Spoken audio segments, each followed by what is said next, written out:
हाय दोस्तों, welcome to live Odia.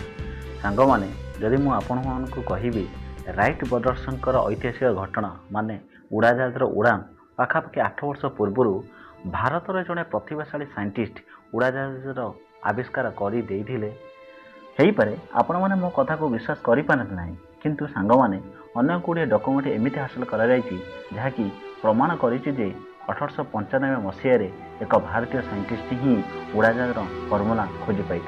हाँ, पुणी केवल एतिक नुहे, विमान पाखापाखि 1500 फुट हाइट्रे उड़िला अति सुंदर भाव में भूमि में लैंड भी करथिला।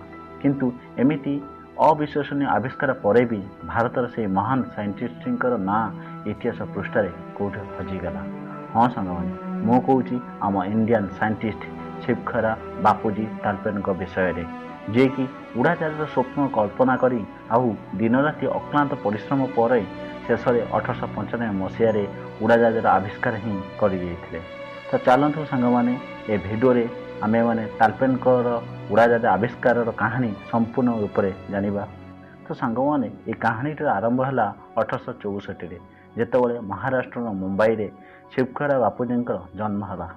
आग को जाई से सार जामसेट जी बॉय स्कूल ऑफ आर्ट रे पाठ पढ़ा सारी पुणी से स्कूल रे बड़ हो टीचर रूपे पिलामान को पढ़ेले। किंतु ता सहित वेद विद्या पाठ पढ़ा सहित एवं स्वामी दयानंद सरस्वती ग्रंथ को जानिला परे से भारतीय विमान उपरे काम करने डिसीजन ले एवं सी वेदमंत्र सहारा नहीं से प्रथमे मॉडर्न उड़ाजाहाज मॉडल तैयारी कले एवं से उड़ाजाहाज को 1895 मुंबई चौपाटी बीच से टेस्ट करते एवं तार ना रखा जाइथिला मारुति सखा, जहाँकि दुईटी वार्ड को नहीं होता।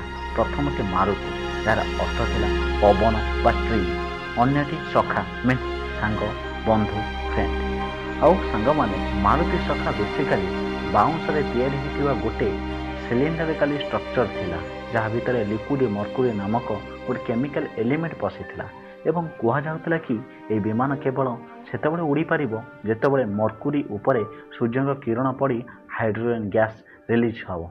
एवं सांग माने हाइड्रोजन जहाँकि सेई गैस जे पवन ठारू हालुका भी होइथाय एवं पुणी उड़ाजाहाजटी उड़ीबा समय अनेक लोक देखुवा सहित प्रसिद्ध भारतीय जज से समय गोविंद रानाडे, साईजी राव एवं बहुत फेमस टीचर माने भी थिले। समय गड़िबा सहित से उड़ाजाहाजटी आहुरी सफल करने को बहुत सारा प्रयास कराइला एवं बहुत सारा जिनस उपरे शिवकर बापूजी सफलता भी हासिल करते। किंतु स्वास्थ्य अवस्था दिन को दिन खराब होबारु आगो को जाई यह उपरे अधिक रिसर्च करि पारिला नहीं एवं आ भितरे मारुति सखा उड़ान 8 वर्ष पर 17 डिसेम्बर 1903 रे अमेरिकार कारोलिन तटरे राइट ब्रदर निजर प्रथम विमान उड़ान यात्रा करथिले, जहाँकि केवल से विमानटी मात्र 120 फुट हाइट्रे उड़ी पुणी माटी पड़ी एक्सीडेंट होता। किंतु से किछि समय उड़ियापाई राइट ब्रदर्स ना सबुदिन इतिहास पृष्ठ लेखा हो गला एवं तालपेडे जो मारुति सखा ना रे उड़ाजाहाज तैयारी करथिले तांको ना इतिहास पृष्ठ कौट हजिगला। बहुत दिन धरी बेमार रहिला परे 1916 रे शिवकर बापूजी तालपेडे ए दुनिया चलीगले एवं तांका आविष्कार केवल तांका घरे छोट पिलांको खेलना होई रहीगला। किंतु किछि दिन परे तांका आविष्कार को सेफ्टी भाव में हिल पैले एग्जामिनेशन ने देखागला। तापरे हिंदुस्तान एरोनॉटिक्स लिमिटेड तालपेडर उड़ाजाहाज रिलेटेड सबू डॉक्यूमेंट को सजाड़ी रखिला एवं सांगमाने तालपेडर जीवन विषय उपरे 30 जनवरी 2015 गोटे फिल्म भी रिलीज करा जायतिला जार ना थिला हाउ जैक्ट। किंतु सांग माने शेष में केवल एतिक कहवाक चाहिए कि भारतीय मानकर बहुत सारा आविष्कार को विश्व स्तर में दबाई दि जाए। किंतु जेतबे इंडिया गोटे पावरफुल कंट्री भाव में गणा होउची ताहले एभली ना को जेमिति न दबा हो पार यही चेष्टा भारत सरकार भी रहा दरकार। आशा करुच्ची तालपेड एवं तांको आविष्कार उड़ाजाहाज मारुति सखारे ए कहानीटी निश्चय पसंद आसथिबो। आपनको बहुमूल्य समय देइथिबारु थैंक यू सो मच।